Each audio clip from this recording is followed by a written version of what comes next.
Could you start by telling us your name and your branch of service? My name is Frank Steve Motter, full name. Branch of the Army, Army. And what rank were you when you left the service? Specialist Fourth Class, Okay. And when did you serve? 1960 to 1962. Okay. And what's your connection to Southwest Virginia? I was born and raised here, You were born in what town were you born in? that Virginia. Okay. Go. And how and why did you enter the military? Beg your pardon? What took you into military service? I was drafted. Drafted. Okay. And can you tell me about how that happened when you first got drafted? Well, normally we could volunteer after we got out of high school, and I decided to gamble and get a job and got a good education and was making good money, and I just decided to stay. And then they caught up with after we get to be before 25. I was drafted, received draft notice, and had to spend 2 years then in the Army. Okay. What was your job when you were in the military? What kind of jobs? Radio operator. Radio teletype operator. Okay. And where were some places that you lived when you were in the service? In Germany. Most of the time was spent in Germany. My tour of duty was in Germany. And the Russians started to stop the wall, and we were on alert, and so we had to go up and spent 2 weeks in Frankfurt waiting to go on up to see what was going to happen. Mm-hmm. So we was in Germany, and we had, of course, all of our training and field training was continuously training all the time. So we was busy staying in the Army, doing Army things. Mm-hmm. How did you stay in touch with your family when you were in Germany? When I was in Germany writing letters. Could you tell us about a time, something that happened to you while you were in service? You mentioned being in Frankfurt. Yeah. Well, one Sunday night, we got an alert. And when they had 2 or 3 alerts for practice, you'd leave the barracks, you had to live daily. But when you got ready to go to some emergency or something that was decided dangerous, they would, take your field equipment at that time to practice how to do that.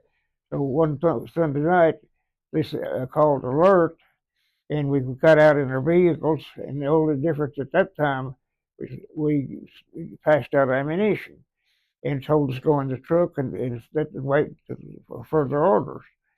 And so we had to wait a while there in front of the barracks, all lined up.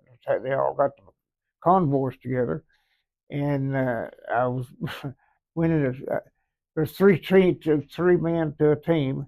I was the third youngest on the team, so the best oldest guy on the team was the driver, and his helper. So I was putting that radio rig in the back, and so I went to sleep, and we had those office chairs, like we sit around so we could operate our equipment. And I had all those ammunition boxes around in the floor, so I slept that night with a little hand curled up. Just thinking, wonder what's happening. I always think my father would, and mother and wife. I was married, and what was going to happen to them. And I fell asleep. And then the next morning, woke up and looked at we was in Frankfurt, Germany, Rhine-Main Air Force Base, and we was stationed there till we could see every part of the plane, those huge planes with those. They drive tanks up in those planes. It's unbelievable. So I look over and see a tank that was driving up into a plane, and they're taking off. And truckloads of men. They was in 2.5-ton trucks, full squads of men are going.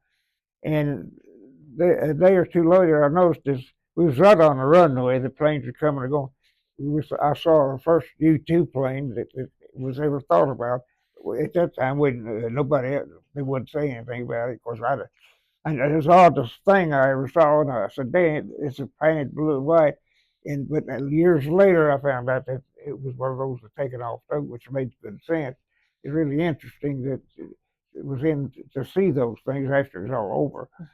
And of course, they negotiated, and I don't know what all else.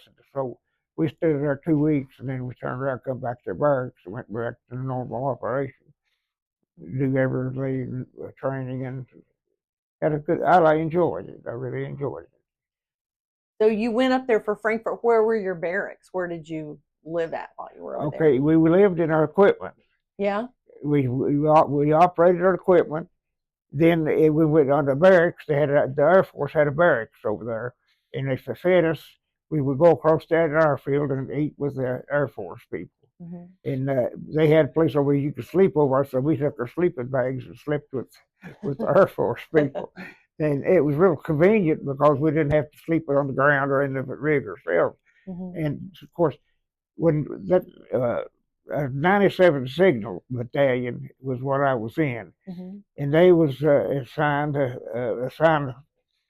signals for the whole army, and they had different things to send to different places. When they had the maneuvers or alert, well, the company would send this comm center, they call it. It was all in those trucks, Mm-hmm. and then they pulled them up to wherever we was going and hook power to it. We'd operate there till we could move. We could up in a few hours we was up and ready to roll again.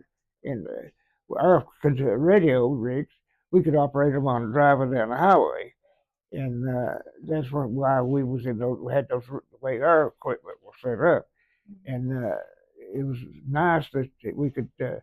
It, our system, it was amazing that we could communicate around the world.